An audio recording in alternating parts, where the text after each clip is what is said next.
Je lis du livre de Genèse, chapitre 37, les versets 29 à 32, ce qui suit. Ruben revint à la citerne, et voici Joseph n'était plus dans la citerne. Il déchira ses vêtements, retourna vers ses frères et dit, « L'enfant n'y est plus, et moi, où irai-je » Ils prirent alors la tunique de Joseph et, ayant tué un bouc, ils plongèrent la tunique dans le sang. Ils envoyèrent à leur père la tunique de plusieurs couleurs en lui faisant dire, « Voici ce que nous avons trouvé. Reconnais si c'est la tunique de ton fils ou non. » Jacob l'a reconnue et dit, « C'est la tunique de mon fils, une bête féroce l'a dévorée. » Joseph a été mis en pièces.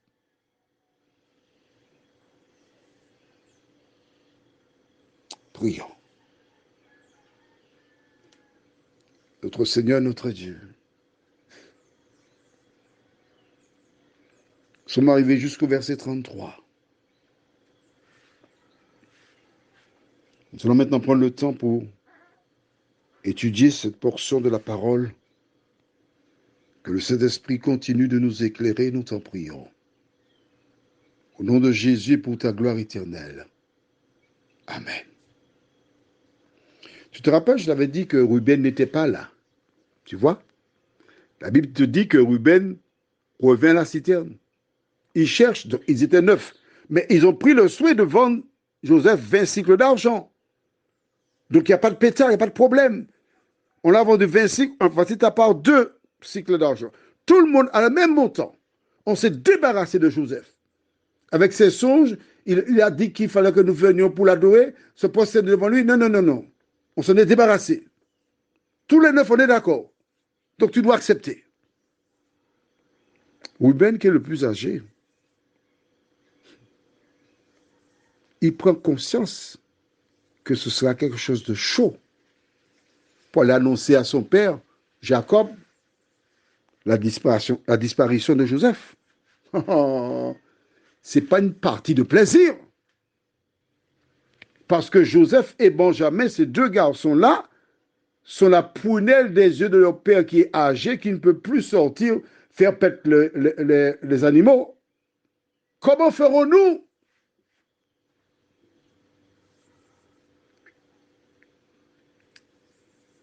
Vois-tu, lorsque tu poses une première mauvaise action, le diable te pousse à ensuite proposer une autre mauvaise action. Lorsqu'Ève et Adam mangèrent du fruit dans le jardin d'Éden, tu te rappelles? Que s'est-il passé? Ils ont été prendre des feuilles de figuier afin de se vêtir. Ensuite, ils ont été se cacher loin de la face de Dieu. Ils ne veulent pas voir Dieu parce qu'ils sont forts. Les frères de Joseph réalisent leur erreur. Ils réalisent qu'ils ont mal agi. Que faire? Il faut trouver une solution par rapport à ce problème-là. Oui, mais quelle solution? Parce que on n'est pas sorti de l'auberge. Hein? Ah ah. La colère les avait aveuglés. Et là, maintenant, ils touchaient du doigt la réalité. Vois-tu, lorsque le diable t'aveugle, il t'apporte toujours des solutions. Hein? Mais si, il va te faire des propositions. Et quelles propositions? Tout simplement, bon, on va tuer un bouc et on va passer le linge de Joseph dans le sang du bouc et va envoyer ça pour papa.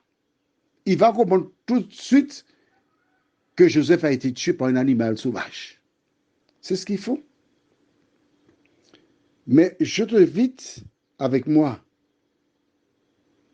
à lire la fin du verset 32. voici ce que nous avons trouvé. Reconnais si c'est la tunique de quoi? De ton fils ou non. Pas de Joseph, non. Pas de notre frère, non. Mais de ton fils. En clair, il y a une expression créole qui donne une belle image de cela. C'est Yeshua, ton enfant. Nous ne comptons pas pour toi. Nous ne sommes pas importants pour toi. Tu n'as Dieu que pour Joseph. C'est pour Joseph que tu as fait la tunique. C'est Joseph qui respecte la maison avec toi et son frère Benjamin. Tandis que nous sommes sous le soleil chaud tous les jours. Nous souffrons de la faim. Nous souffrons de la chaleur. Et tu ne fais pas cas de nous. Tu nous as ignorés. Quand je lis cette histoire, ou ce récit, cela me fait penser à cette métaphore racontée par Jésus, le fils prodigue. Lorsqu'il revient à la maison, le frère aîné reproche au père en disant « Je suis toujours resté ici, j'ai observé ta loi, tu n'as jamais fait de repas pour moi. Et quand ton fils, le même terme, est revenu, tu as tué le veau gras pour lui. Moi, je ne compte pas pour toi. » Est-ce que tu vois comment la Bible est belle? Elle nous donne le langage utilisé par les agents de Satan, des personnes qui n'ont pas l'amour. Je vais chercher ça avec toi, oui. Je cherche ça dans Luc chapitre 15. Parce qu'il faut que tu comprennes la similitude et que tu vois que c'est le même langage, même diable, même mauvais esprit qui pousse les gens à avoir la même attitude.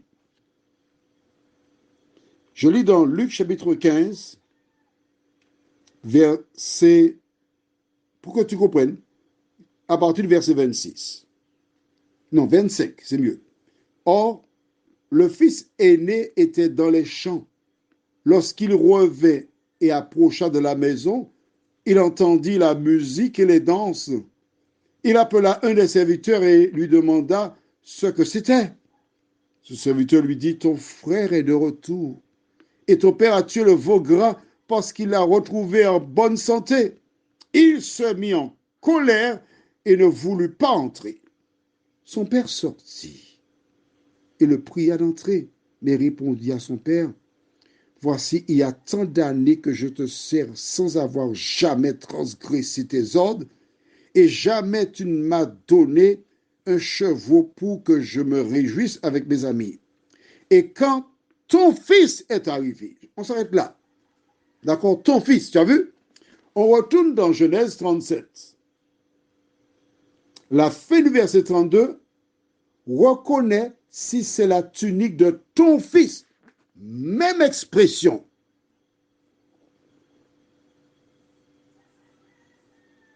Quels sont tes rapports avec tes sœurs et tes frères? Est-ce que tu les désignes en disant, en créole, la dame, le monsieur, Manzella, Missia? Si tu agis ainsi, fais attention. Le diable a déjà commencé à prendre le contrôle de ton âme. Prions. Notre Seigneur, notre Dieu, voici ces hommes qui ont manigancé un plan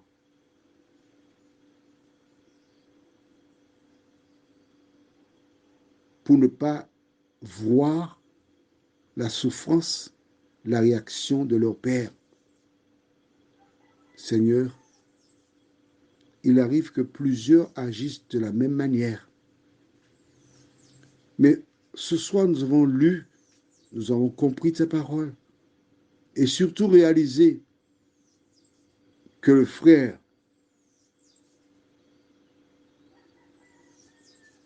qui a posté le message dit ton frère, et le frère aîné s'adressant au père du fils prodigue dit lui aussi ton fils. Seigneur, viens transformer nos cœurs et nous rendre semblables à toi, nous t'en prions, au nom de Jésus pour ta gloire éternelle. Amen. Je te souhaite une bonne nuit sous le regard de Dieu.